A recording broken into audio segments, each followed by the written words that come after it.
दोस्तों, हमारे इस इनफाइनाइट यूनिवर्स में, इस अनंत ब्रह्मांड में हमें लगता है कि हम जिस पृथ्वी पर रह रहे हैं वहाँ पर हर चीज़ें हमारे आसपास हैं और वो हमें हर चीज़ दिख रही हैं जो कि मैटर है। लेकिन जब हम स्पेस में जाते हैं, यानी कि जब हम स्पेस की फ़ोटो खींचते हैं, तो वहाँ पर कोई मैटर की मेनली 3 स्टेट नहीं होती, जिसे सॉलिड, लिक्विड, गैस कहते हैं। बेसिकली जब हम स्पेस में जाते हैं तो क्या रियली में वहाँ कुछ नहीं होता, यानी कि हर जगह जो खाली होती है, क्या वहाँ पर सच में कुछ नहीं होता? तो दोस्तों, इसका जवाब है नहीं। दोस्तों, जिस जगह में कुछ नहीं होता उस जगह पे, और जिस जगह पे होता भी है, यानी कि इस ब्रह्मांड में इस कोने से उस कोने तक और पूरे ब्रह्मांड में दोस्तों कोई भी जगह पूरी तरीके से खाली नहीं होती। इस पूरे ब्रह्मांड में, इस अनंत ब्रह्मांड में हर जगह एक चीज़ होती है जिसे हम फिज़िक्स की भाषा में आज फील्ड्स कहते हैं दोस्तों। यानी कि फील्ड्स, जैसे कि इलेक्ट्रिक फील्ड, मैग्नेटिक फील्ड। जैसे कि इसको समझने के लिए दोस्तों एक उदाहरण ले लेते हैं। जैसे जब आप एक नॉर्थ पोल का मैग्नेट और एक नॉर्थ पोल के मैग्नेट को पास लेके आते हैं, ठीक है, एक बार मैग्नेट है, और जब आप उन दोनों लाइक पोल्स को पास में लेके आते हैं तो वो रिपेल क्यों करते हैं? वो इसलिए रिपेल करते हैं दोस्तों फील्ड की वजह से।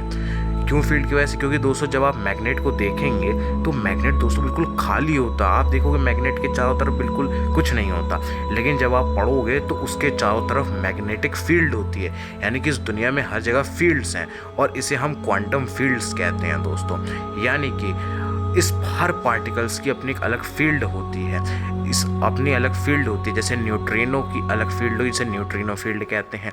इलेक्ट्रिक फील्ड अलग होगी, इलेक्ट्रॉन फील्ड अलग होगी, मुऑन फील्ड अलग होगी, पायन क्वार्क फील्ड अलग होगी। इसको समझने के लिए आप एक एग्जांपल ले सकते हैं। जैसे मान लीजिए रेडार होता, तो सर रेडार जहाँ पर भी होता है वहाँ एक फील्ड होती है। आप समझ लें वहाँ एक फील्ड है, ठीक है। जैसे कि जो ग्रीन ग्रीन उसमें स्क्रीन पे आता रहता है वो फील्ड है। और जब भी उसके फील्ड में कोई भी आ रहा है, यानी कि कोई एनर्जी आ रही है, तो उसमें एक पॉइंट बन जाता है स्क्रीन पे, यानी कि फील्ड में एनर्जी देने पर पॉइंट बन गया, ठीक है।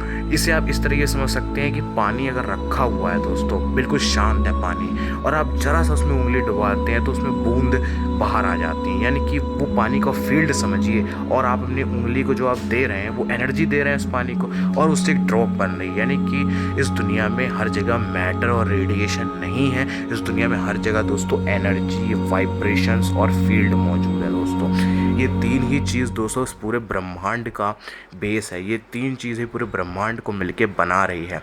अब हम बात कर लेते हैं दोस्तों क्वांटम फील्ड्स की।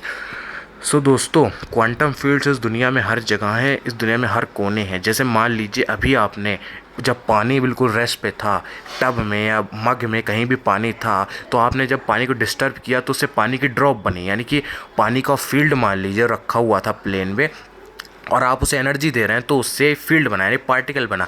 ऐसे दोस्तों आप मान लीजिए एक फोटोन की फील्ड है, जिसमें अगर मैं थोड़ा सा भी वाइब्रेशन या एनर्जी दे देता हूँ तो उससे एक पार्टिकल बनता है, जिसे फोटोन कहते हैं। ऐसे ही इलेक्ट्रॉन फील्ड में वाइब्रेशन या एनर्जी देने पे इलेक्ट्रॉन का जन्म होता है। न्यूट्रिनो फील्ड में वाइब्रेशन या एनर्जी देने पर न्यूट्रिनो का जन्म होता है। और ऐसे ही प्रोटॉन, न्यूट्रॉन और जितने भी पार्टिकल्स हैं उन सब की फील्ड्स में डिस्टरबेंस, एनर्जी या वाइब्रेशन देने से हर पार्टिकल का निर्माण होता है।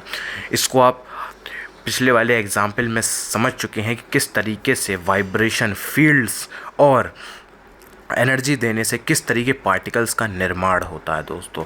अब दोस्तों मैं थोड़ा सा बात कर लेता हूँ हिग्स बोसॉन के बारे में। दोस्तों हिग्स बोसॉन वो पार्टिकल जो कि हिग्स फील्ड से मिलकर बने हुए होते हैं। अब मैं आपको बताता हूँ हिग्स फील्ड क्या होता है। दोस्तों क्वांटम फील्ड्स वो फील्ड्स होते हैं जिस पूरे दुनिया में हर पार्टिकल्स का निर्माण कर रही होती है। वैसे हिग्स फील्ड हर एक वो फील्ड है जो कि जिससे मास प्रदान कर रही होती है, यानी कि मास उससे मिलके बना हुआ होता है। यानी कि अगर हिग्स फील्ड नहीं होती तो इस दुनिया में मास नहीं होता। अगर मैं आपसे कहूँ मास क्या होता है, तो आप मास को क्या कहोगे? Measure of inertia. यानी कि इस क्लासिकल फिजिक्स ये कहती है कि क्लासिकल फिजिक्स की नज़र से हम देखें तो हमें दुनिया बहुत आसान लगती है, लेकिन अगर हम क्वांटम मैकेनिक्स यानी कि क्वांटम फिजिक्स की बात करें तो वहाँ ही बताती है कि प्रोबेबिलिटी से दुनिया चलती है, यानी कि जितना आप आसान समझ रहे हैं इस दुनिया को वो नहीं है। तो वैसे दोस्तों मास को ये माना जाता है कि क्वांटम फील्ड्स में नहीं बल्कि हिग्स फील्ड में जितना पार्टिकल उसमें वो होगा, जितना पार्टिकल से इंटरेक्ट होगा, जितना पार्टिकल उससे कांटेक्ट में आएगा हिग्स फील्ड के, उतना ज़्यादा उसका मास होगा। तो दोस्तों ये था हिग्स फील्ड और क्वांटम फील्ड।